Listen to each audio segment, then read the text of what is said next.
Kahit ako tinira nyo ako eh. Kung ano-ano mga sinasabi nyong words sa akin na sobrang insensitive. Nung kayong tinira ko, what did I got? Na-report ang page ko. Ganyan kayo lumaban. Gusto nyo kayo ang mabango sa mata ng karamihan. Pero sa totoo lang, napakabaho ng estilo nyo. Ang babaho ng ugali ninyo. Yun ang hindi nyo matanggap sa mga sarili nyo. Tara, ang init. Baka mag-init pa ulo ko.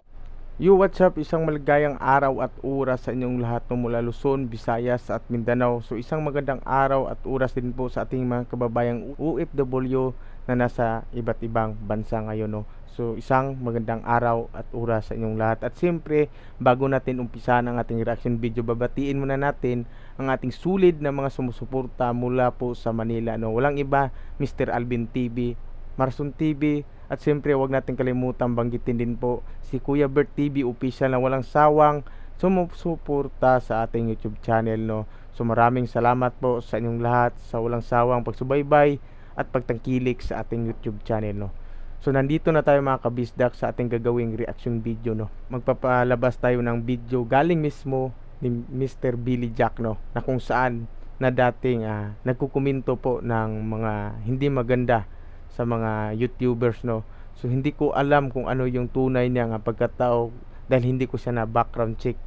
Pero nung mga few days ago mga kabisdak no, nung nanood ako sa kanya mga videos nung pagkatapos ng sparring nila ni Jandrel Casimiro na isang people's champ, so nakita natin kung gaano siya kahambol, kung gaano siya magdala ng mga tao no na nasa paligid niya. Kaya nung lumabas yung time na nagkaroon po ng postpone sa laban ni Boy Tapang at ni Russell, hindi ito gumawa ng videos or opinion mga kabisdak no. So hinintay natin na maglabas yan ng video about dito sa issue. So nakita natin na naglabas na nga ito ng video, at dito mismo mga kabisdak sinabi niya 100% pabor siya ni Boy Tapang at pinagtanggol niya talaga si Boy Tapang. So sinabi niya kung ano yung mga ugali na pinapakita ng Brusco Bros, lalong-lalo na po ni Russell. Dahil dito, hindi naman pwede nating itago ang katotohanan na sinabi talaga ng Brusco Bros, lalong-lalo na po ni Boss Russell, na lumaban siya para kay Lord no. So dito nga parang nainit si Billy Jack at sinabi niya mismo talaga sa video ng ganito. May reaction about the Brusco Bros at saka kay Boy Tapang dun sa pambubuli ng Brusco Bros. Okay. Si Russell no, ng Brusco. Ang sabi niya, lumalaban daw siya para kay Lord. Hey man, let me tell you, makikipaglaban ka in a boxing match, idadamay mo pa si Lord. How crazy you are, man. Gotta think about it. Maling-mali ka doon, man. Maling-mali ka doon. Okay. Parang nasabi ni Billy Jack dito na hindi maganda yung pinapakita or yung sinasabi nila na gagamitin nila ang pangalan na nasa taas sa kanilang video na wala namang kinalaman sa issue na to, dahil sila lang naman ang may gawa. Kung hindi nila tinastok si Boy Tapang, hindi naman siguro aabot sa ganito yung laban nila na magkainitan. So hindi nila kasi naintindihan yung mga pangyayari, kung ano yung dahilan kung bakit na-postpone. Kaya inunahan nila agad, binanata nila agad sa social media dahil sa kaplastikan, dahil gusto nilang makuha yung atensyon ng mga tao para ipalabas kung gaano sila kabait sa mata ng mga tao. Pero ang hindi alam ng mga tao kung ano yung ugali na tinatago nila sa kanilang sarili. Kaya nga sinabi mismo ni Billy Jack sa video na to, tandaan nyo, may nararamdaman yung tao kaya siya sensitibo. Masakit na nga yung pakiramdam kung ano-ano pa yung mga pinagsasabi ninyo masasamang bagay. Kayo ang insensitive. Hindi kayo marunong magtimbang ng mga bagay-bagay. Okay, for your information, Boy Tapang stood up for himself. He got his fame for himself. Hindi yung katulad nyo, Brusco Bros. Kilala kayo by your labels. Hindi naman kayo talaga kilala by your names eh. Diba? Your characters.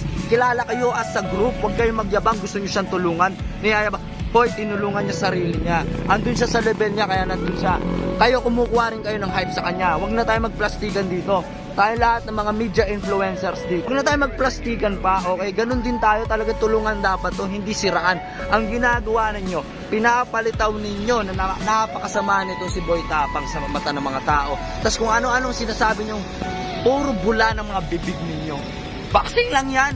Anong iniiyak-iyak ninyo? Pwede naman tayo, kahit ako ikasama sa'yo, Russell Brusco. Kaya nagtataka rin po ako kung bakit nasabi ni Billy Jack yun. Kung wala ba siyang dahilan. Kaya pinanood ko ang video, tinuloy ko siyang panoorin kung ano po yung mga susunod niyang sasabihin, dahil mismo sa kanyang mga salita halata nga mayroon siyang tinatagong galit sa mga Brusco Bros. So pinanood natin, kaya nga ito ang lumabas. Go. Kahit ako tinira nyo ako kung ano-ano mga sinasabi nyong words sa akin na sobrang insensitive. Nung kayong tinira ko, what did I got? Na-report ang page ko. Ganyan kayo lumaban. Gusto nyo kayo ang mabango sa mata ng karamihan.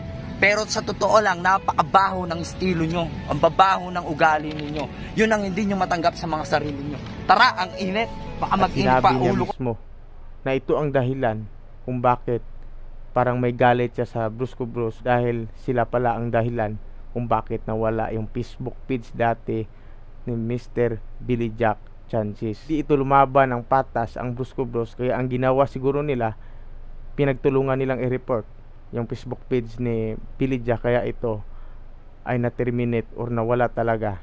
So ayun nga ang galit ni Billy Jack, kaya nasabi niya sa video na to na 100% lahat ng kanilang pinapakita ay puro kaplastikan lamang. Alam naman natin na kumuha lang sila talaga ng hype ni Boy Tapang, or kumuha sila ng supporters ni Boy Tapang. Sinabi pa nila na tutulungan nila sa Boy Tapang, pero nakikita natin kung ipagkumpara natin yung dalawa, si Boy Tapang at saka si Russell, kung ano yung mga nagawa ni Boy Tapang, kung ano yung mga nagawa ni Russell. Kung i-background check natin, wala akong nakikita talaga na naglabas sila ng sarili nilang tulong sa mga tao. Pero sa Boy Tapang, sa nakita natin, marami na siyang natutulungan, lalong lalo na po sa Algoy Cebu, kung gaano niya pinakita sa mga tao na kaya nang itulong kung ano man yung kinikita niya dito sa YouTube.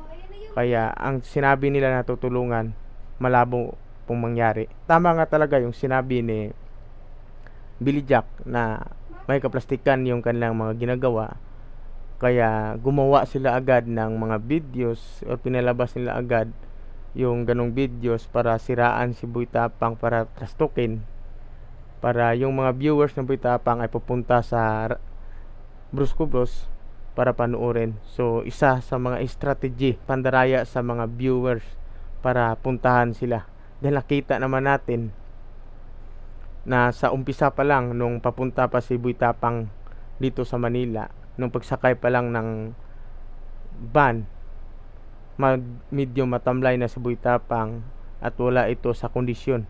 So halata talaga na yung katawan niya parang mayroong iniindang sakit, kaya pagdating sa Manila, dito siya tinuluyan talaga na tinamaan siya ng ulcer, at yun ang dahilan kung bakit na-postpone yung laban. Kaya tuloy ang kampo nila Russell ay medyo disappointed sa pangyayari, dahil sabik na silang lumaban.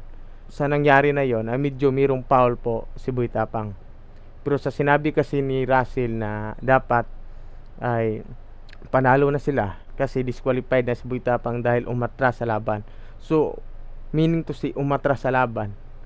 Pag yung sinabi natin kasi na umatras sa laban, disqualified talaga kung tatawagin. Pero meron kasing iniindang karamdaman, so hindi natin masabi na disqualified, dahil hindi naman ito pro boxing ang labanan.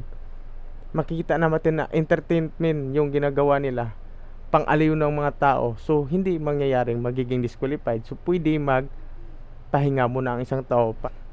Sila ang dahilan kung bakit nandito si Boy Tapang. 100% check. Sila ang dahilan talaga, dahil sila naman ang naghamon na gustong lumaban ni Boy Tapang.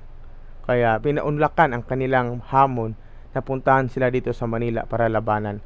So sinabi kasi at pinalabas ng Brusco Bros na sila ang dahilan kaya nandito si Boy Tapang. So connecting lang ito sa video ni Sir Billy Jack, dahil sa nakita ko kasi sa video ni Sir Billy Jack, tinira talaga niya at ginisa niya ang Brusco Bros. So wala na tayong magawa doon, dahil lahat naman talagang sinabi ni Billy Jack totoo naman talaga na pinapakita ng Brusco Bros sa mata ng mga tao. So kayo na po ang bahala humusga ni Sir Billy Jack, dahil nakita ko rin kung gaano ka sincero siya sa kanyang mga sinasabi, na totoo talaga yung mga binibitawan niyang salita. So hanggang dito lang po tayo magtatapos mga kabistak, hanggang sa susunod nating pagkikita.